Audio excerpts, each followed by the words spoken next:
Dinosaur, written by Stephen Llewelyn and performed by Chris Barrie. Don't forget to like this video, subscribe to the channel, and click the notification bell to keep up to date with the latest installments.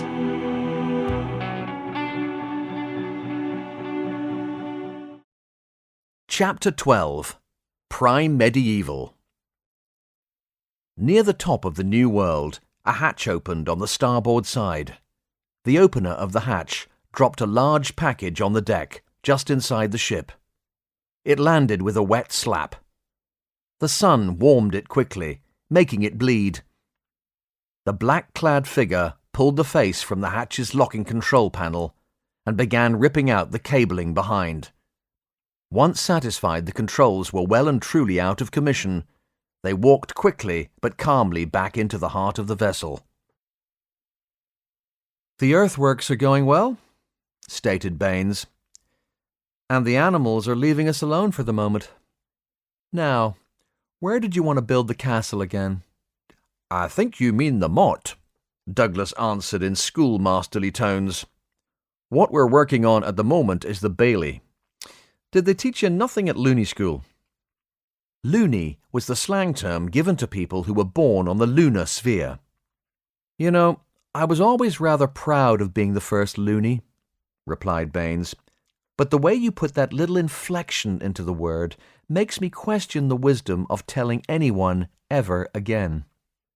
"Glad to be of service," replied Douglas, wiggling his eyebrows. "Have they enclosed back to the ship yet?" "Pretty much. They're just making a bit of a job of what will be the gateway today.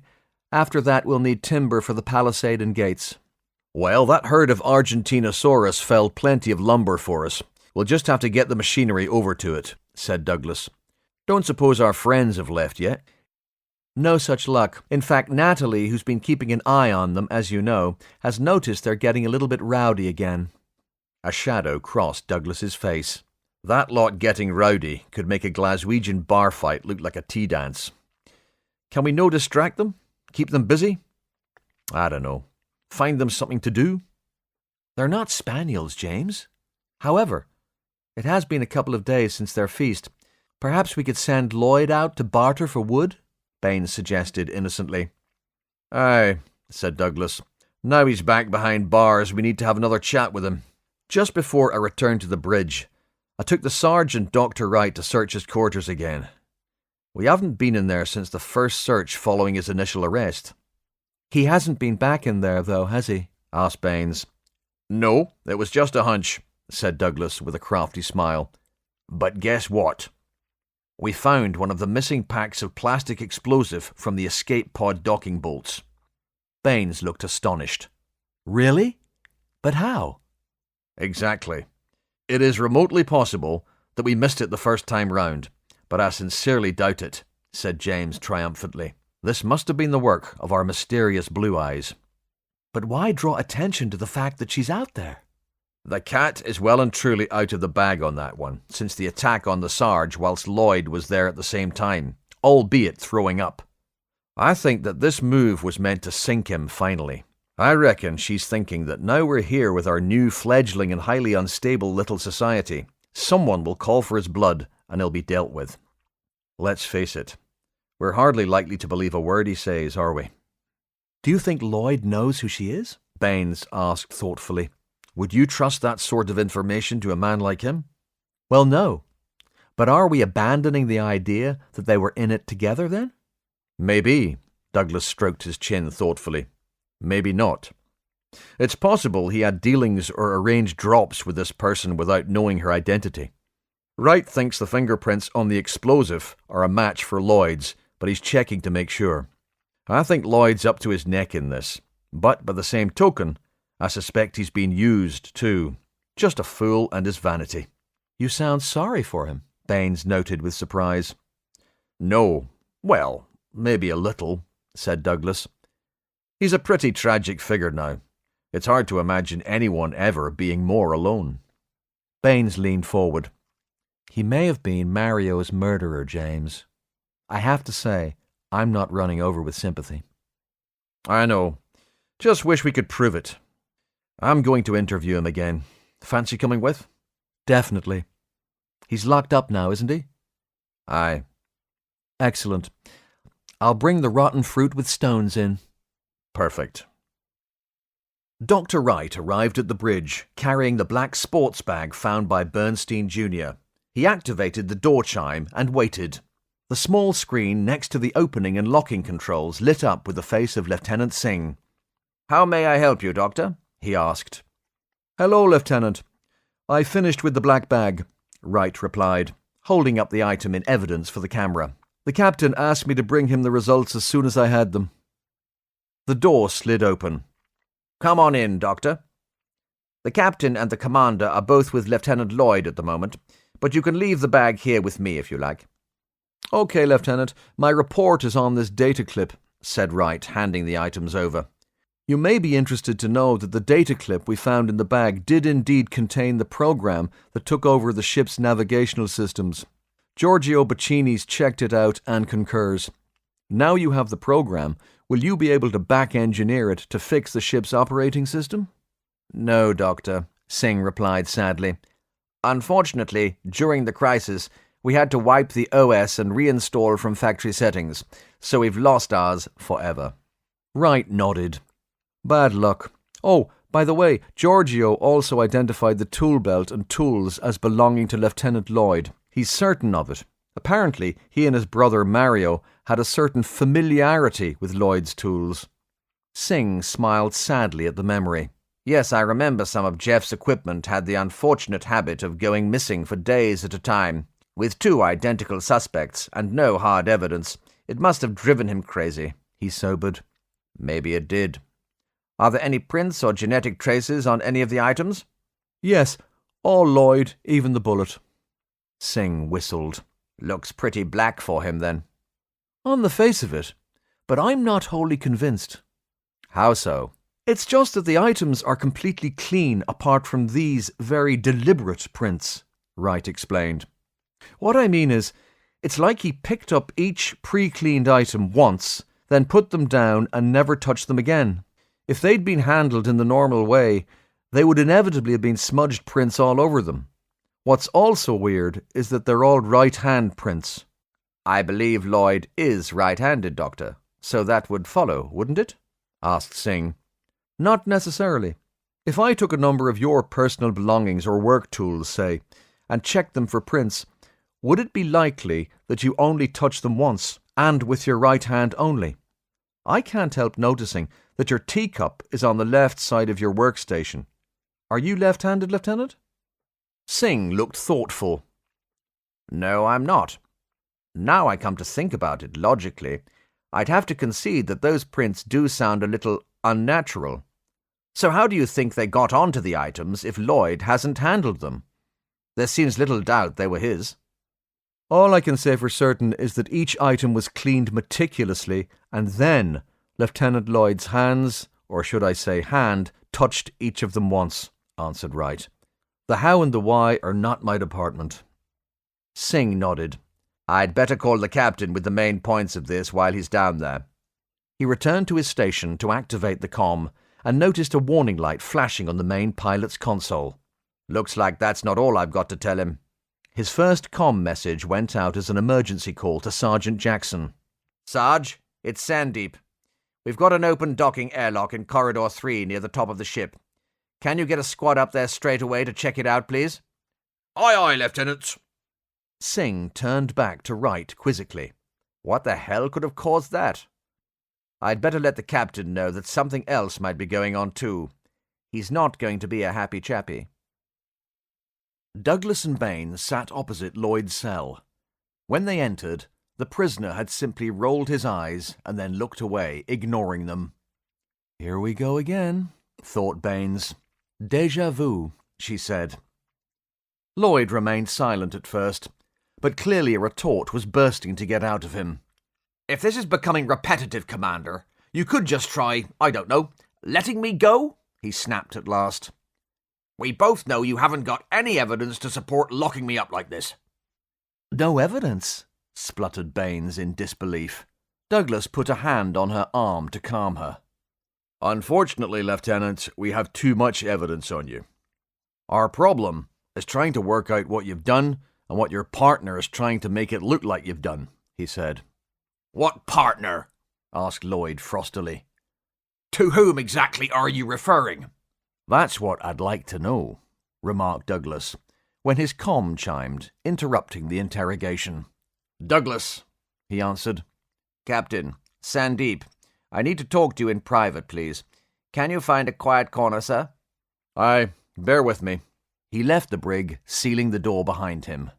Okay, Sandy, I'm alone in the corridor now. Please continue. Singh gave Douglas a quick overview of the new evidence discovered by Dr. Wright's examination of the bag and contents. Wright thinks the dab's a suspect, sir, but he's not sure how it was done as the prints are real. It occurred to me that Lloyd has been unconscious in one way or another for a sizable chunk of the last week, and with the recent incidents in sickbay, perhaps the patients and medical staff were attacked just to get them out of the way for a while, giving whoever it was chance to get Lloyd's prints in some way. This may even partially explain the attempts on Lloyd himself. So you're suggesting, Douglas spoke slowly, working the idea through, that whoever set this up, aside from being the most likely candidate for our killer and saboteur, is also someone who has plenty of opportunity to be in sickbay? Do they need to be mutually exclusive, sir? Asked Singh reasonably. You have a theory, Sandy? Just that, sir. But... It's okay, son. It's just between us, Douglas reassured his pilot. I hate saying this, Captain, but it occurred to me that the killer could have cleaned the objects and then pressed Lloyd's hand onto them while he was out of it. Also, we have someone we already know was around when Smith was attacked, albeit with a few question marks attached. Someone who has permanent access to sickbay and all of our pharmaceuticals. This person is slight, female, athletic, beautiful, and... He paused, adding weight to his summation. Has blue eyes. Douglas felt a sinking feeling in his heart. Dr. Schultz, he stated flatly. But don't forget she was also drugged, he added, trying to find another alternative. Perhaps she dosed herself, Singh proposed simply. But there was no syringe where she collapsed, said Douglas. Flanagan said he only found one under the bed by Justin. Surely she couldn't have knocked herself out in Dave's office and then moved the evidence. She was out cold, blocking the door. He couldn't even get into the room. I know, Captain, but with respect, maybe you've got that the wrong way around. Douglas was piqued. Go on, Sandy. I'm listening. What I mean, sir, is that she clearly couldn't knock herself out and then move the evidence, but perhaps she could leave the evidence before moving herself. Speaking from my own area of expertise, I often set this ship up to undertake delayed action tasks and then leave her to it. Surely a medical expert could set the scene before self-administering just the right dose, allowing them to get into position before it took effect. Douglas was silent for some time. Captain? I really don't like this train of thought, Lieutenant, he admitted at last. Sorry, Captain, it's just a theory. You misunderstand me, Sandeep. It's possible you might have hit the nail right on the head. It's plausible, too damn plausible, and I don't like it. I don't think we can prove it, though, sir. Maybe not, but perhaps we can narrow it down by verifying everyone's movements at these critical times, Douglas replied thoughtfully. Firstly, we need to ask Dave Flanagan if what you're suggesting is possible. Get on to that, please. Certainly, sir. But there is one other thing, Captain, Singh added cautiously. Oh? Asked Douglas. A few minutes ago, a docking hatch was opened high up, in Corridor 3. It may be nothing, but I've had the Sarge dispatch a team to investigate. They haven't reported in yet. What could have caused that? Asked Douglas, frowning. All I can tell you from here, Captain, is that it wasn't a request from the bridge or engineering. That suggests that it was opened from the local control console. Trouble is, I can't get it to handshake with the bridge computer. I've locked all the external hatches down with a security code now, so that they may only be opened with the command authority of a bridge officer or chiefs of security or engineering. When I hear back from the Sarge, I'll get Hero onto it to find out the cause, sir. We should have locked those down a long time ago, damn it, Douglas fumed. I know, sir. Locking her from the inside once she has landed has never been a priority before. I'm sorry, sir. No, it's not your fault, Sandy, said Douglas. No one thought of it. It just goes to show that we need to reevaluate every aspect of security. Make time to go through it all with the Sarge, will you? Top to bottom, and let me know where we need new protocols. We can no longer afford to take anything for granted. Please stand by, Captain. I've got Private Jones on another channel. On the bridge, Singh flicked between channels. Go ahead, Private. Lieutenant, the hatch controls have been mangled, they have, reported Jones in his sing-song Welsh accent. Singh rubbed his eyes with tired frustration. So it's sabotage? He asked. Almost certainly, sir. But I'm more worried about the infestation, isn't it? The what? Baines stared at Lloyd, who affected not to care. Come on, Jeff, who is it? She asked. I'm sure I don't know what you're talking about, he answered airily. Doesn't all this mean anything to you? People you've known for years in some cases are dying. Others too, just innocent passengers being taken to their place of work. How can you live with that? His nonchalance was frustrating her. I keep telling you it's nothing to do with me. Right. So when you were busted out of the brig a few days ago, you were just an innocent bystander as the ship's systems were sabotaged again? She asked disdainfully.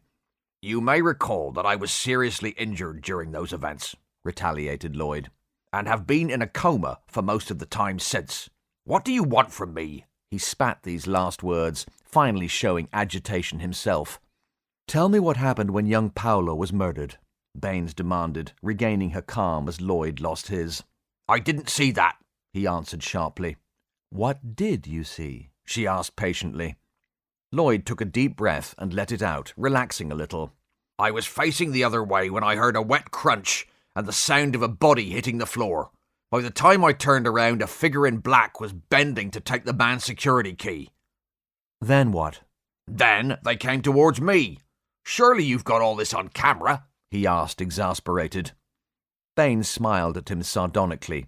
You know we haven't. A flicker of confusion crossed Lloyd's face for a moment. Cameras offline? Let's get past the bit where you pretend to know nothing about that, and tell me what happened next, demanded Baines. You think I disabled the security cameras from in here? Asked Lloyd, raising his eyebrows. I didn't know you had such respect for my talents, Commander. Still, I suppose I shouldn't be too surprised, really.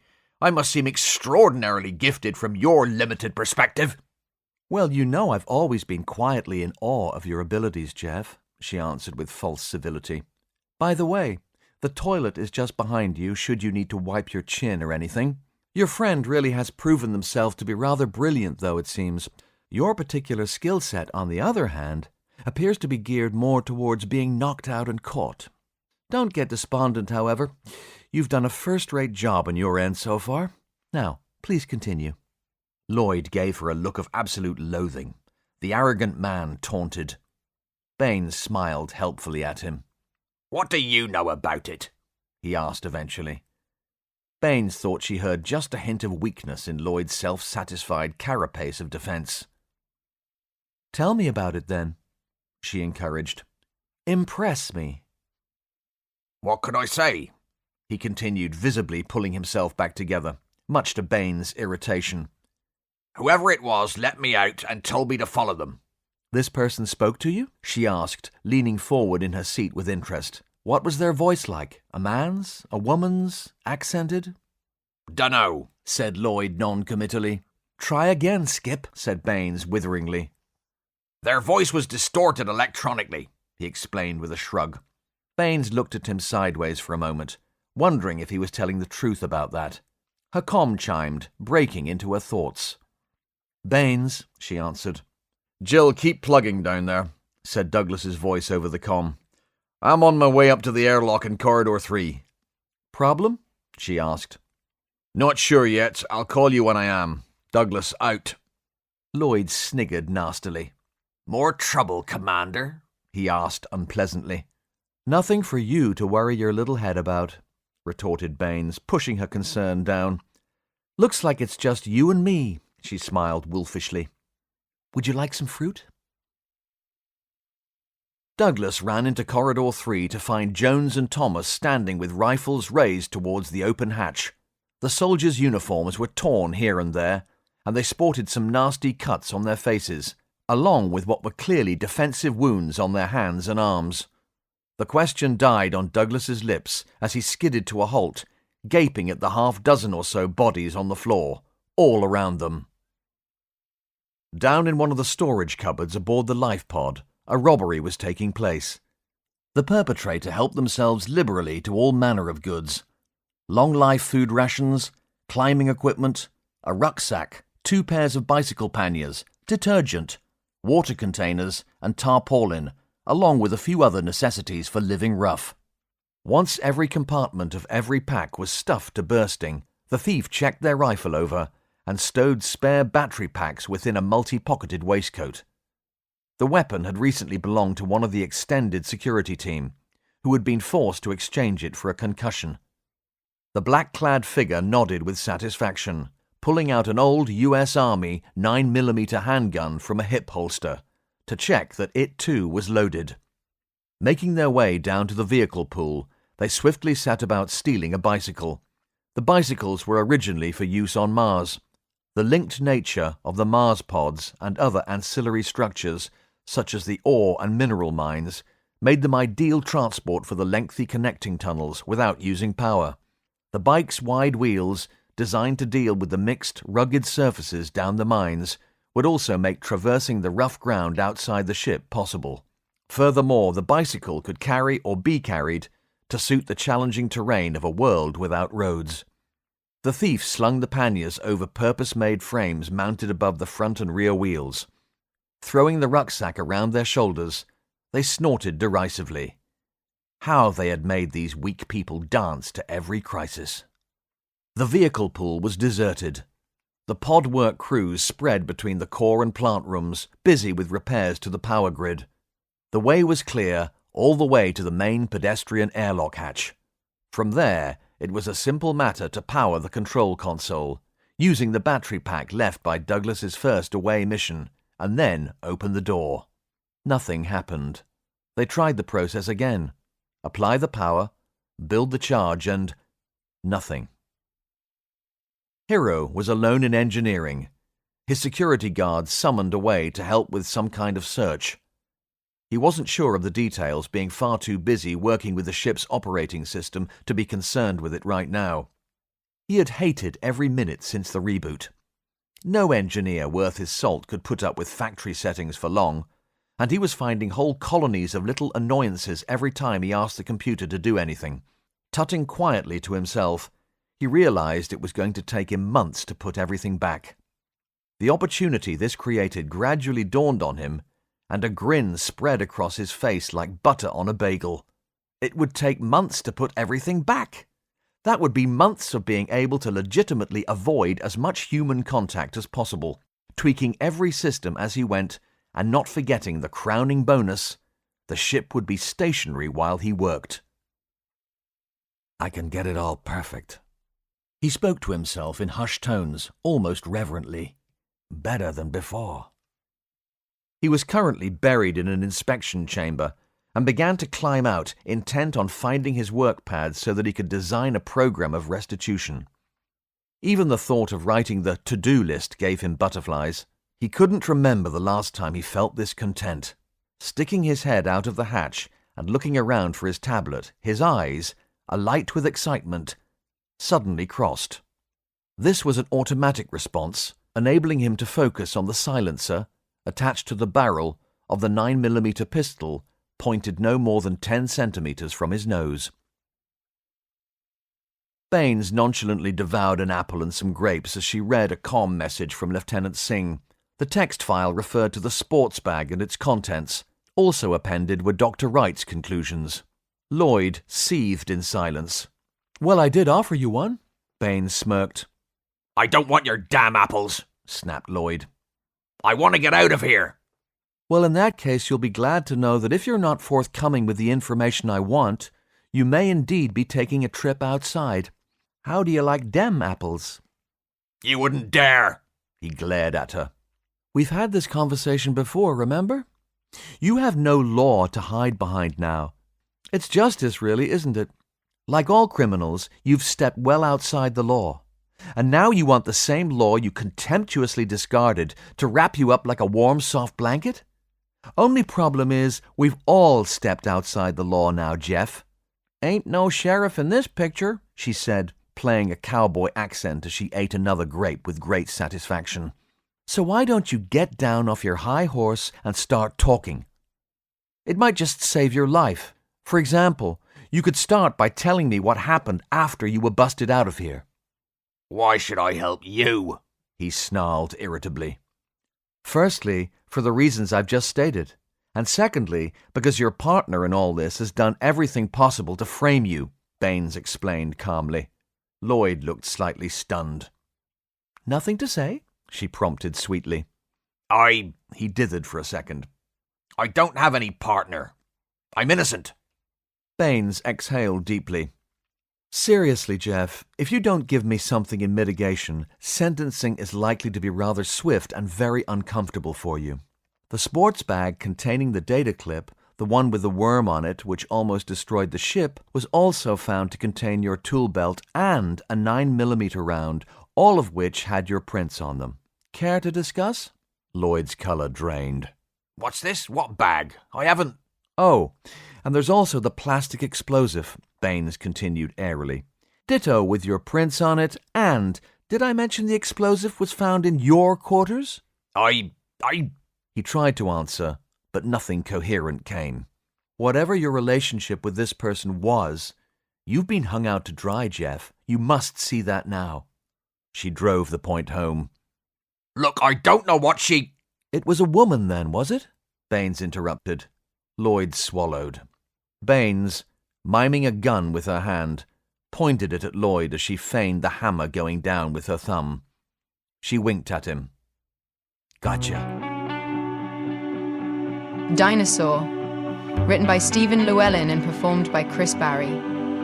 New installments uploaded each week. Subscribe for more. Visit the link in the description for free New World companion stories, available for download as ebooks.